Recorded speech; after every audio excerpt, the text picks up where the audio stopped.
Giagwave, hi everyone, and welcome to the first of 7 sessions of the UDL Chat, i.e. Summer Book Club. The book we are doing is Universal Design for Learning Theory and Practice, and you will find it on the CAST website, and there is a free multimedia version there for people to access. I said last week that I would try different tools and approaches as I was doing this in consideration of choice and flexibility, in consideration of accessibility, but also in terms of the time that teachers and educators have when they are planning and delivering their lessons. So it's week one. I kept it very simple. There is a mind map to accompany this video, and I have the picture of that up on Twitter as well. So diving straight in, we are chapter 1, re-envisioning education through universal design for learning. And this book, the authors are very clear to say that this book is the current thinking. And the book isn't fixed as in a traditional book, and they actually refer to it as a digital river because we're always learning, and therefore our thinking on UDL is always evolving. And this book evolves with the new learning of the authors and cast through their own experiences, but also through the shared experiences and practical examples that they invite and receive from the UDL community. So they initially talk about the journey and the beginnings of UDL, and how it did actually start in that deficit medical model perspective, where the focus is on the problems within the learner, to addressing the disabilities of schools, the curriculum, and the school system. And what is really important there is that, and I think it was David Rose in one of the videos, he talked about the student being marginalized by these different barriers, by these different disabilities within the school, the curriculum, and the system itself. And you know me, I'm always talking about language and the importance of using marginalized students rather than students in or on the margin, because when we talk about in or on, that is again subtly leaning towards that deficit model, because we're saying they're in or they're on the margins, like they've put themselves there. They're there because of that problem within. Whereas if someone has been marginalized, something or someone has done that to them. The barrier has been put up, and it is someone's responsibility to remove that barrier to their learning. So just the subtle nuances of language, and just as I said, it is here in this where they talk about being marginalized. So the authors, reading the book, kind of 3 headings came out that I'm going to actually summarize in the next few minutes here. But before I do that, the authors didn't talk about these in isolation, and they're very, very clear actually to say that this is all relational, UDL is all relational, and that you can't have one without the other. And the language that they use is interaction, interactionable, interdependency, and interconnectedness. And that it's so important for us from the outset to remember that we can't look at our students without considering other aspects of the system. So the other aspects that they talk about in this book, outside of student being number 1, is the curriculum and the learning environment. They put them under 2 different paragraphs. I'm just putting them together for conciseness now. And the curriculum. So students, context and learning environment, and the curriculum. Interestingly, one that I didn't pick up on overtly while reading, and would like to add because it was so there, is teachers. Because when we talk about anything to do with education and anything that's relational, we know that teachers are as much at the heart of that as the students are. And when it comes to curriculum, The teachers are like that cog in the middle of the wheel that keeps it all going round. They're the interpreters, translators, the enactors, the medium through which the curriculum is delivered and students achieve their successful outcomes. So just while it's not there overtly, it is threaded through the very nature of the job, the the relationship of teachers with everything to do with education. So if we look at the first one, which is the students, the authors talk about a move from focusing on individual difference to variability. And they do their neuroscience bit. I'm not going to go into that, but in short, what they are telling us and what we already know is that we all have different brains. They all work differently and they all change over time. And as teachers and educators, we need to acknowledge the different types of brain. But we also need to help our students to understand how their minds work and how their minds are different. And in doing this, we enable our students to look at themselves and how they learn in a healthy way. So instead of looking at the student to the left or the student to the right and going, oh, I must be doing it wrong because they're learning differently, they're looking at going, oh, this is my strength and this is how I do it. And they might even pick up a tip or two from the people around them because, again, this is relational. They are not learning in isolation. They are learning with their peers. So that's their first point there.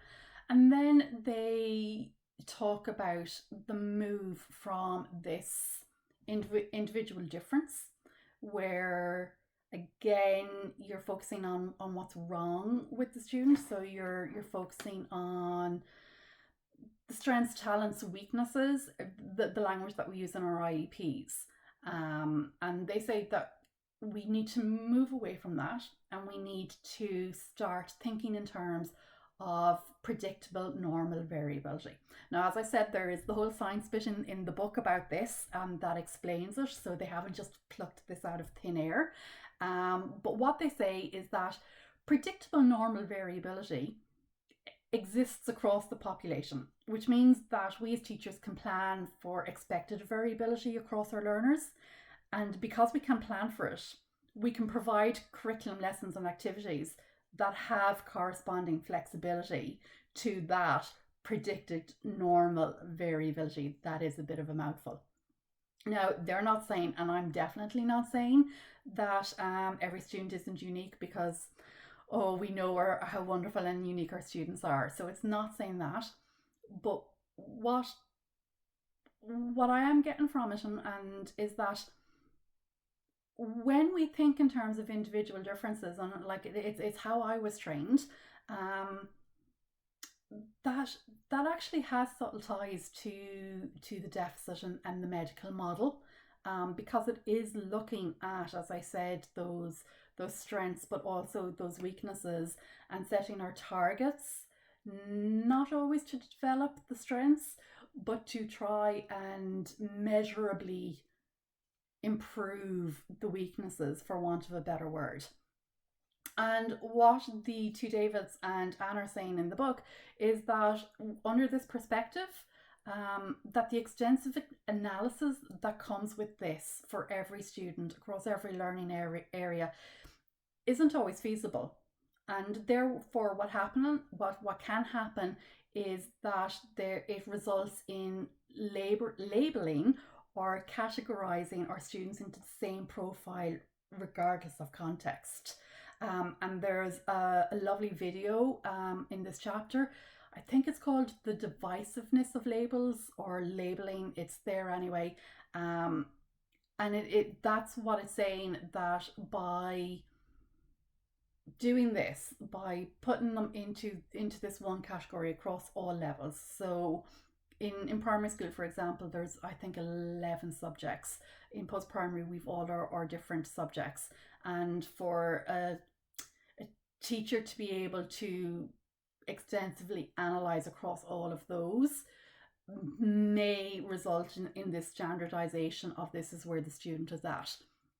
So a student may be so competent in the area of mathematics, but because their weakness is their reading level, that it's below the age of the textbooks, that they can't actually demonstrate their competency in mathematics because there is no audio representation or video representation of the mathematical problem, that it is just in written text form, so therefore they can't actually shine in that area.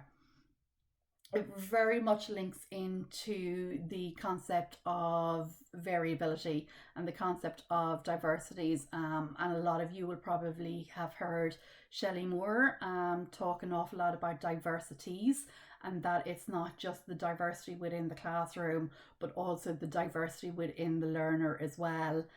Which brings us smoothly into the jagged learner profile. Again, not mentioned in this chapter, but you can see all the threads there. And Ted Rose does a really good TED talk on the jagged learner profile, the myth of average. If you haven't watched it, please do watch it. It's worth it. So thinking about all of that, yes, there are exemptions. And our most vulnerable students and our students with most complex needs absolutely need that extensive analysis. They need the multidisciplinary teams and all of those things. And they need that extensive in-depth IEP. But what the book is saying, and what I've read in other places, is that by using this UDL approach, you can actually reduce the number of IEPs in general. And actually, I think it was New Brunswick when they were over that they actually talked about the reduction in the number of IEPs because this predictable normal variability meant that things were just planned part and parcel of the lesson. So therefore, the IEP wasn't required because of that. If we staying with the student and continuing with the concept of variability, if we think about moving from just individual interactions to thinking about individual and context interacting together, again, this is the move away from strengths and weakness within the learner to viewing the process as a much more dynamic and an interactional view.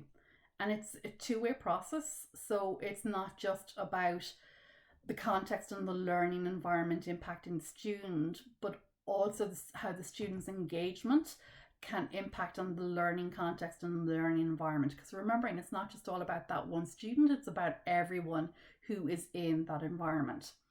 So what the authors are saying is that learning contexts exert very strong effects on whether a particular individual characteristic becomes a barrier to learning or not. And going back to the maths example and the text, that learning context, and as in a text that the student can't access and there's no other choice of representation or engagement, means that the barrier is there now and it's in front of him or her, and it is somebody's responsibility to remove and break down that barrier. But as I said, the learning environment is also impacted by students' engagement and process. So it's not just that one individual that benefits, but the totality of all of the learners in that environment, to the point where they can become a community of expert learners if the flexible and appropriately flexible approach is taken. And if it's not, then the result may be that they don't become a community of expert learners. So when we're talking about this move from individual interactions to individual and context interacting, we really are talking about the principle of engagement here, because engagement with the learning task depends on the provision of a sufficiently flexible curriculum that each learner can find the right balance of challenge and support within for them. And that's really important when you're talking about this interaction between individual and context. It is about that balance of flexibility, challenge, and support. So let's look at what they say about the curriculum itself then. And the authors talk about the curriculum and curriculum goals. And they say that success can only occur when the learner and the curriculum interact in ways that help them both to improve at the same time.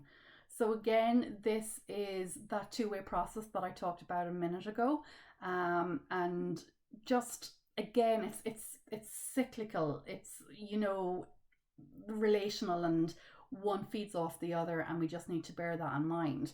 So you need to think about what comes first when we are talking about the curriculum and curriculum goals and the interconnectedness with the student and even with teachers.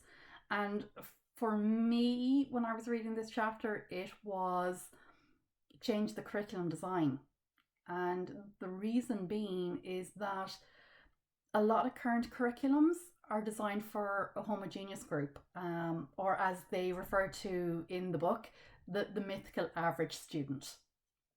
And the teaching methods that teachers use that are based on that mythical average will result in additional inadvertent barriers for the students.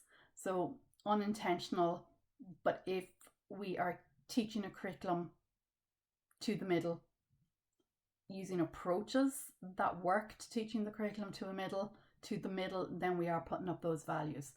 And a good example is the way differentiation is used, because that is that retrospective retrofitting of a lesson plan that is designed for that mythical average student. And then as teachers, we have to think about student A, B, and Y, and what we can do to meet the needs or the problem within for that student in this lesson. So just think, if there was no average curriculum, would there be a need to differentiate the way we do for this retrofitting? I think no. As I said, there's always the exception of our students with most complex needs, where we will always need to adapt. But in general, no. If we move to a UDL curriculum and UDL approaches with flexibility and options, and going back to that variability, we will be meeting the needs of so many more of our students and making it a much more inclusive environment for them. So that brings us to the learning goals. And in Ireland we use learning outcomes now, and you've all heard the words broad and balanced. What the authors here are saying is that the writing, the design of the learning goals is what will create or remove a barrier. And they say that barriers are created in our learning outcomes or our learning goals purely because of the wording we use or the unnecessary means attached to them. So they give the example of write a story, with no why, no reason as to why you have to write a story. So why can't the learning outcome be tell a story or create a story? And you can use whatever medium you want to do that. Now, obviously, and particularly within the Irish education system, sometimes the means do have to be specific. We do work to two state exams here in Ireland at the end of junior cycle and senior cycle, where, let's face it, the majority of the marks are awarded to that written exam. But think about if we gave them those opportunities to engage and demonstrate their knowledge in different ways throughout the preparation. And yes, at times we say you have to write because we need to prepare you. But if we give them all those other opportunities, what little nuggets are we helping to stick in their brain that they will be able to access when they see that question on the exam paper, and they'll be able to go, oh, I made that iMovie about that, or I did that poster about that, and that will aid them in that written exam. So what the authors are saying are think broader, think competency based, and think developing learner expertise, which is all good because we are definitely moving towards competency based at primary language. The draft primary language are using key competencies in their draft. The junior cycle already uses key skills, and we'll see what language they come up with for the senior cycle as part of the senior cycle review. So finally, the last part in this chapter is talking about from cognition or effect to the interdependency of cognition and emotion. So again, that you can't just talk about cognition and brain processing and the effect of this, but it has to be the importance of emotion and effect on learning needs. And that has to be recognized, because like the interaction between the student and the environment and the student and the curriculum, emotion and cognition can't be treated independently. We can't put up another silo for emotion and another silo for cognition. We've enough silos, we're trying to reduce them. They need to be part of that puzzle and part of that bigger picture. And when we talk about effect, we need to really think about it in terms of the why of learning and the feelings and the values and the emotions that can influence attitudes towards learning. And if we think about it that way, we know that it can't be treated as separable from cognition, because all of those things influence how we go about it. And we need to recognize that students' progress and development occurs through social interaction. It doesn't occur in isolation. Learning isn't happening in those silos either. So by underdeveloping the talent or competency of one, we're therefore negatively impacting the development of others because of that social interaction, because of what they're learning from and feeding off each other. But think about it, turn it around, vice versa. And if we think that by developing the talent or competency of that one student, that we are positively developing the competency and the talents and the skills of everyone else in that learning environment.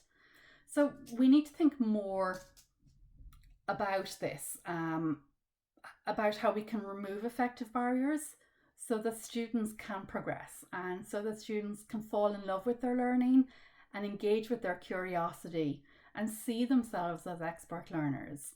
And I'm just going to end on a quote that I took from the book that really talks about the effective barriers and this need to develop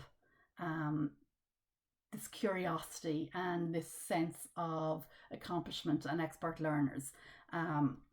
So what they say when they're talking about effective barriers is students coming to school with curiosity and a strong desire to learn found the fire quenched when they were stigmatized, not because of anything that was in their control, but because of the inaccessible learning environments. And when they talk about those inaccessible learning environments, that's when they are talking about the disabilities of schools, and our job to start breaking down and removing those barriers to make it a more inclusive place, a more place filled with joy of learning and curiosity and self-assurance and self-esteem. So just setting us up beautifully. If you didn't know why, we talk about the why of learning and the feelings and the values attached to it. That sums up the why of UDL, to support and challenge our students to be the best of themselves and to recognize them for who they are and to allow them and empower them to demonstrate their competency and their uniqueness, absolutely, within that world of diversity and diversities. So thanks very much for listening. I was hoping I'd keep it to under 20 minutes. I've gone to 25. I'll try harder next week. I will put up chapter 2 next Thursday. Thanks for joining and see you then. Bye. Slán.